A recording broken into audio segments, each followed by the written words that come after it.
Hello friends, welcome back to our channel. I hope आप सभी अच्छे होंगे और आपकी तैयारी भी बहुत अच्छे से चल रही होगी। हम जो ये डीएसएसबी के लिए प्रैक्टिस सीरीज हमने चलाई हुई है और अभी हमने करने क्वेश्चन नंबर 10 तक हो गए थे। ये अपना चल रहा लीनियर ट्रांसफॉर्मेशन। ठीक है, 10 आज करेंगे। कल थ्योरी का एक लेक्चर आया है मीट्रिक स्पेस का। ठीक है भाई, मीट्रिक स्पेस की फर्स्ट यूनिट मैंने कंप्लीट करवा दी है। आज शाम को जो लेक्चर आएगा वो सेकेंड यूनिट का आएगा। देखते हैं हाफ होती है या कंप्लीट होती है, जितनी भी होगी मैं करवा दूंगी। ठीक है भाई, चलो भाई करें फिर स्टार्ट। V अपने पास एक मैट्रिक्स दे रखी है, मैट्रिक्स की फॉर्म में एक वेक्टर दे रखा है। ठीक है, A B C D belong करते हैं R से। एंड W जो दे रखा है वो a plus b x plus में c x square a B c belong करता है R से। डिफाइन T V2W बाय, इस तरह से डिफाइन कर रखा है और ये अपने पास लीनियर ट्रांसफॉर्मेशन डिफाइंड है। अब पूछना क्या चाह रहा है, ये नल स्पेस पूछ रहा है T का क्या होगा। ठीक है भाई, नल स्पेस पूछ रहा है। देखो कंपोनेंट में ये कह रखा A-1 दिस, तो मैं नल स्पेस के लिए हम क्या करते हैं, जब भी अपने पास कभी नल स्पेस पूछा जाए, जब भी नल स्पेस पूछा जाए तो टी ऑफ जो भी हो is equal to zero put कर दो। तो T of this is equal to zero मतलब this is equal to zero. हर एक कंपोनेंट ने वन का कंपोनेंट क्या बनेगा अपने पास, a plus b is equal to zero. और यहाँ से एक्स का component b is equal to c zero, यहाँ से c is equal to d. Let us suppose that मैंने ए की वैल्यू 1 ले ली, तो यहाँ से अपने पास बी की वैल्यू कितनी आ जाएगी, -1। सी की वैल्यू कितनी आ जाएगी, -1। डी की वैल्यू कितनी आ जाएगी, 1। ठीक है, ये आ जाएगी। अब देख लो किसके अंदर है, ए की वैल्यू 1, बी और सी की -1, डी की 1। ठीक है, तो देखो भाई पहले ऑप्शन में ए की वैल्यू 1 दे रखी है, बी की वैल्यू -1, सी की वैल्यू डी की, तो ऑप्शन नंबर ए ही इसका करेक्ट हो जाएगा। नेक्स्ट अपने पास दे रखा है कि consider the following linear transformation T from the null space R3 R2 over R onto the vector space R3 over R। ठीक है, टी एक्स वाई हमें दे रखा है, ये मैं बता देती हूँ क्या लिख रखा है, -x - y 3 of z -8 of y 9 of x -11 of y। भाई इसका नल स्पेस वही इज इक्वल टू जीरो रखो, पहले कंपोनेंट को इक्वल टू जीरो रखोगे तो x की वैल्यू क्या आ जाएगी, -y, इसको जीरो रखोगे तो 9x कितना आ जाएगा 11y, इन दोनों को ऐड करोगे तो y की वैल्यू जीरो और x की वैल्यू जीरो। तो ये पूछ रखा रैंक और नल स्पेस हमें बताना है।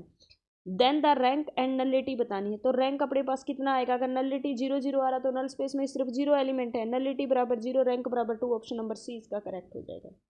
नेक्स्ट अपने पास दे रखा है let T R3 over R be a linear transformation. ठीक है, क्या दे रखी है, लीनियर ट्रांसफॉर्मेशन।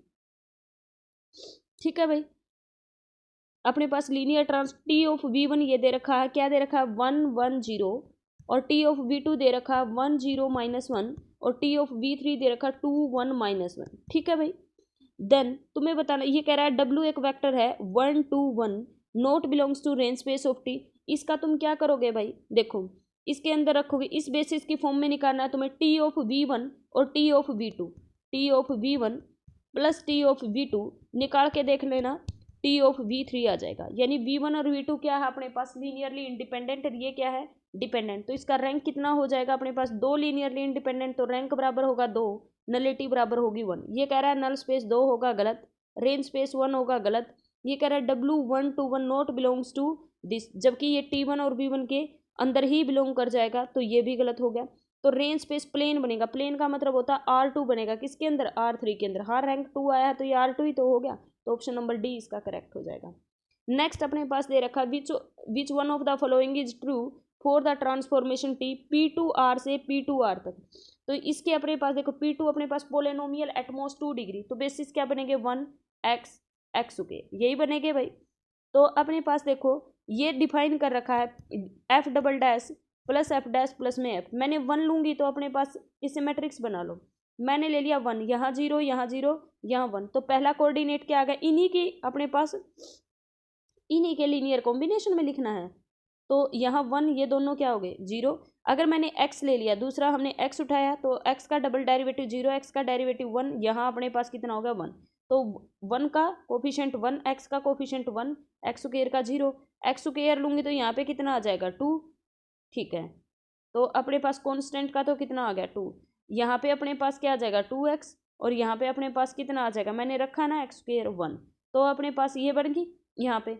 अब इसका जो तुम क्या निकालोगे, ये अपने पास मैट्रिक्स बन गई। मैट्रिक्स क्या दिया हुआ है, is a basis this this. अच्छा ठीक है, देखो अच्छा ये रहा ये रहा ये रहा। देखो ये कैसी है मैट्रिक्स, इसने बोला है T is 1 1 but not onto, ये 1 1 और ऑन टू दोनों होगी क्या? नहीं, ये ऑन टू होगी। एक मिनट रुको, क्या ये मैट्रिक्स इन्वर्टिबल होगी? बिल्कुल होगी, इसका ऑप्शन ये भी सही है, ये इन्वर्टिबल मैट्रिक्स है। क्यों नहीं है ये इन्वर्टिबल मैट्रिक्स? ये तो इन्वर्टिबल मैट्रिक्स है। अच्छा भला ये मैट्रिक्स इन्वर्टिबल भी है, और matrix of two with respect to the basis is an upper triangular. इसका सी और डी दोनों ही करेक्ट है, ये 1 1 भी है और ऑन टू भी है। ठीक है भाई, नेक्स्ट अपने पास दे रखा है बी, अपने पास ये बेसिस दे रखा है 0 1 0 1 1 1 1 0 1 1 0। Let T be a linear transformation from R3 to R2। T X Y Z is equal to x plus Y plus Z 2y plus Z और 3z। मैंने पहले वाला रखूंगी तो अपने पास क्या हो जाएगा 0 + 1 1, इसके अंदर एक्स वाई जेड की जगह ये रखेंगे तो दूसरा रखेंगे तो अपने पास कितना हो जाएगा दूसरे के अंदर, नहीं सॉरी पहले में होगा 2 y प्लस जेड तो आएगा ना, दूसरे में अपने पास 3 और अगले में भी कितना होगा 3, ये आएगा अपने पास। देखो भाई पहले अगर लीनियर कॉम्बिनेशन में इसके मैं लिखना चाहूँ, इन्हीं के लीनियर कॉम्बिनेशन मतलब पहला कोऑर्डिनेट है 0 1 1, दूसरा है 1 1 0 और तीसरा है 1 1 0। अब देखो अगर 0 इंटू दिस करूँगी तो यह नहीं होगा, ये अपने पास -2 बन जाएगा और यहाँ पे +2, फिर 0 आ जाएगा जबकि चाहिए 2, तो ये तो ऑप्शन नहीं हो सकता। यहाँ पे अगर इस इनके लीनियर कॉम्बिनेशन में मैंने 2 इसमें रखेंगे तो 1 कह रखा है, तो पहले पे 2 आ जाएगा, दूसरे पे 3 आ जाएगा और तीसरे पे 3 आ जाएगा, यही कह रखा है ना, सब में है ना 1 1 पहली पोजीशन पे, पहले पे तो 0 ही हो गया। इनके लीनियर कॉम्बिनेशन में कुछ भी लिखूँ, दूसरे में लिखूंगी तो कितना आ जाएगा -2 आ जाएगा और अगले में कितना आ जाएगा 2 आ जाएगा, तो फिर 0 होगा जबकि मुझे 2 चाहिए, ये भी ऑप्शन नहीं हो सकता। नेक्स्ट अपने पास ये हो जाएगा, देखो 3 - 1 1, ऑप्शन नंबर डी इसका करेक्ट हो जाएगा। Next which of the flowing function R2 to R2 is a linear transformation. ठीक है, कौन सा लीनियर ट्रांसफॉर्मेशन नहीं है भाई? अगर अपने पास एक्स वाई आ जाए, एक्स स्क्वायर आ जाए, कोई कॉन्स्टेंट टर्म ऐड हो जाए, सब्ट्रैक्ट हो जाए, तो वो लीनियर ट्रांसफॉर्मेशन नहीं बनाता। ये लीनियर ट्रांसफॉर्मेशन बनाएगा, ये बनाएगा, देखो 1 ऐड हो रखा है तो ये नहीं बनाएगा, डी ऑप्शन इसका करेक्ट हो जाएगा। नोट पूछा हुआ ना, ये कह रखा है एफ अपने पास any field and T is a linear transformation F2 defined by this. ये लीनियर ट्रांसफॉर्मेशन दे रखी, टी इनवर्स पूछा हुआ है। ठीक है भाई, टी इनवर्स पूछा हुआ है तो मैंने क्या किया, A B is equal to में एक्स वाई ले लिया। ठीक है, मतलब इसकी जो इमेज है ये मैंने लेट कर ली। ये क्या दे रखी है image, a plus b, a is equal to x plus y, तो एक्स इज इक्वल टू क्या आ गया a plus b, y is equal to क्या आ गया ए, तो एक्स इज इक्वल टू क्या आ जाएगा अपने पास y is equal to this है, ए की वैल्यू कितनी है वाई, तो अपने पास कितना आ जाएगा x is equal to y plus b, तो x minus y is equal to में बी। तो अपने पास क्या दे रखा है, ये पूछ रहा है T inverse A B, T inverse A B क्या होगा अपने पास एक्स वाई होगा, और वो अपने पास कितना आया है, एक्स की वैल्यू कितनी है भाई वाई माइनस एक्स वाई आया है ना, हाँ एक्स की वैल्यू अभी निकाली थी ना, टी इनवर्स ये निकालेंगे तो अपने पास कितना आ जाएगा, ये आ जाएगा अपने पास ए माइनस बी और बी, यही आ गया ना बी ऑप्शन। नेक्स्ट अपने पास दे रखा क्वेश्चन नंबर 18, कोई integer k greater than 0 p के denote the vector space of all real polynomial in one variable of degree less than और इक्वल टू k। ठीक है भाई, ये अपने पास दे रहे, इसके बेसिस क्या बनेंगे भाई 1x और x स्क्वायर, एट मोस्ट अपने पास 2 डिग्री की है P3 पे। मैंने इसके अंदर 1 लिखा तो मैं जैसे ही इसके अंदर 1 लिखूंगी, देखो मैंने 1 लिया तो ये अपने पास x पे मैप हो जाएगी, 1 लेंगे तो किस पे मैप हो रही है x पे, x लेंगे तो अपने पास डबल डेरिवेटिव तो एक्स स्क्वायर पे मैप होंगी, एक्स स्क्वायर लूँगी तो अपने पास कितना होगा 2 प्लस एक्स की क्यूब, 2 प्लस एक्स की क्यूब, इन्हीं का लीनियर कॉम्बिनेशन कोई आ सकता है, एक्स प्लस एक्स स्क्वायर इन दोनों को ऐड कर लेंगे बिल्कुल हो सकता है, एक्स स्क्वायर प्लस एक्स की cube, x square plus x की क्यूब प्लस 2 इन दोनों को ऐड कर लिया बिल्कुल हो सकता है, एक्स प्लस एक्स की क्यूब प्लस 2 बिल्कुल हो सकता है, लेकिन ये कभी नहीं आएगा, डी ऑप्शन इसका करेक्ट हो जाएगा। नेक्स्ट अपने पास क्वेश्चन नंबर 19 दे रखा है, ये कह रखा है कि लीनियर ट्रांसफॉर्मेशन दे रखी है, ये बेसिस दे रखा है, इस बेसिस के रिस्पेक्ट में मैट्रिक्स पूछ रहा है। ठीक है भाई, पहले में अपने पास क्या 5 - 2, 5 - 2 दूसरा कितना है 2 1। ये ना फर्स्ट रो के एलिमेंट होते हैं जो इनके कोफिशिएंट होते हैं, अगर बेसिस अपने पास स्टैंडर्ड हो तो ए ऑप्शन इसका करेक्ट हो जाएगा। नेक्स्ट अपने पास क्वेश्चन नंबर 20 और आज का लास्ट होगा ये।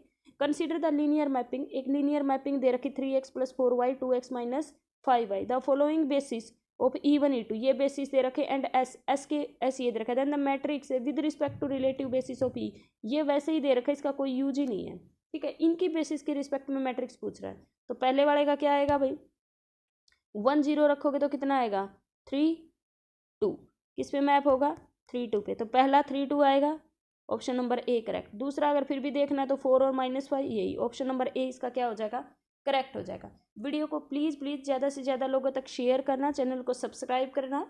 देखो भाई मुझे पता है कि है ना, मैं पीडीएफ से पढ़ा रही हूँ, ठीक है, मेरे पास दूसरा कोई ऑप्शन है ही नहीं, ठीक है, इस वजह से मैं इसे पीडीएफ से आपको पढ़ा रही हूँ। मैं कोशिश कर रही हूँ कि जो बच्चे पेड कोर्स नहीं ले सकते उनकी मैं थोड़ी सी हेल्प कर सकूँ, ठीक है। कंटेंट के साथ कोई भी कॉम्प्रोमाइज़ नहीं होगा, मैं आपको बेस्ट से बेस्ट कंटेंट दूंगी, लेकिन हाँ क्वालिटी के साथ हो रहा है, मुझे पता है ये चीज़, ठीक है। अगर आप में से किसी को कुछ पता है तो मुझे बता दीजिए कि मैं अगर कोई और ज़्यादा बेटर कर सकती हूँ, लेकिन मेरे पास और कोई ऐसा सोर्सेज है नहीं कि मैं आपको भाई बोर्ड का मैं बहुत जल्दी कोशिश कर रही हूँ कि मैं बोर्ड पे आपको जल्दी ही पढ़ाऊँगी, ठीक है, जल्दी हम बोर्ड पे थ्योरी पोर्शन मैं कोशिश करूँगी कि बोर्ड पे ही हो जाए, लेकिन अगर स्मार्ट बोर्ड का है ऐसा कुछ मेरे पास है नहीं, इस वजह से मैं आप लोगों को ऐसे पढ़ा रही हूँ, ठीक है। आप लोग थोड़ा सा सपोर्ट करोगे तो बहुत जल्दी बोर्ड पे भी आ जाएंगे, लेकिन उसके लिए आपको थोड़ी सी मेरी हेल्प करनी पड़ेगी ना, लेकिन जब तक नहीं हो पाता है तब तक मैं आपको कंटेंट की क्वालिटी के साथ कोई भी कॉम्प्रोमाइज़ नहीं होगा। हाँ पीडीएफ की क्वालिटी के साथ या फिर ऐसे मतलब देखने में थोड़ा मेंटेनेंस में दिक्कत हो सकती है, क्योंकि मुझे भी थोड़ा सा एक तो टाइम का इशू है, और क्योंकि मैं बिल्कुल फ्री नहीं बैठी, अगर बिल्कुल फ्री बैठी होती तो मैं आपको इतना अच्छा कंटेंट कैसे करवा पाती। अब तक देखो किसी ने यूट्यूब पे तो ये करवा नहीं रखा है टॉपिक वाइज, कुछ टॉपिक करवा रखे, लेकिन पूरा सिलेबस तो नहीं करवा रखा, लेकिन मैं तो आपको छुड़वा ही नहीं रही बीच में। क्वेश्चन प्रैक्टिस है, मैंने तो यूट्यूब से तो कहीं देख के लिखे नहीं है, मैंने तो खुद से ये सोचा है कि वहाँ से करवाना चाहिए, उस बुक से करवाना चाहिए। मैं तो आप लोगों को बुक भी बता रही हूँ, और अभी तक ये बुक किसी ने सोल्व भी नहीं करवा रखी है, ठीक है। हो सकता है आगे करवा दे, लेकिन अभी तक किसी ने सोल्व नहीं करवा रखी है, ठीक है। मेरे से जितना बेस्ट उसके लिए मुझे क्वेश्चन सोल्व करने पड़ते हैं पहले, और ये भी होता है कि कहीं कुछ गलत ना बता दूँ, आप लोगों को कुछ गलत ना पढ़ा दूँ, तो इस वजह से मुझे थोड़ा सा ज़्यादा मेहनत करनी पड़ती है। तो अगर आपको थोड़ा सा आप कॉम्प्रोमाइज़ कर लीजिए, तब तक आप थोड़ा सा हेल्प करिएगा, अगर आप हेल्प करेंगे तभी तो हम आगे बढ़ पाएंगे। फिर मैं आपके लिए जो ये पीडीएफ वगैरह की जो क्वालिटी की दिक्कत आ रही है, ये भी मतलब जल्दी ही हम इसको भी ओवरकम कर लेंगे, ठीक है। चलो फिर वीडियो को ज़्यादा लोगों तक शेयर करना और लाइक करना। Thank you so much, bye bye, मिलते हैं नेक्स्ट लेक्चर।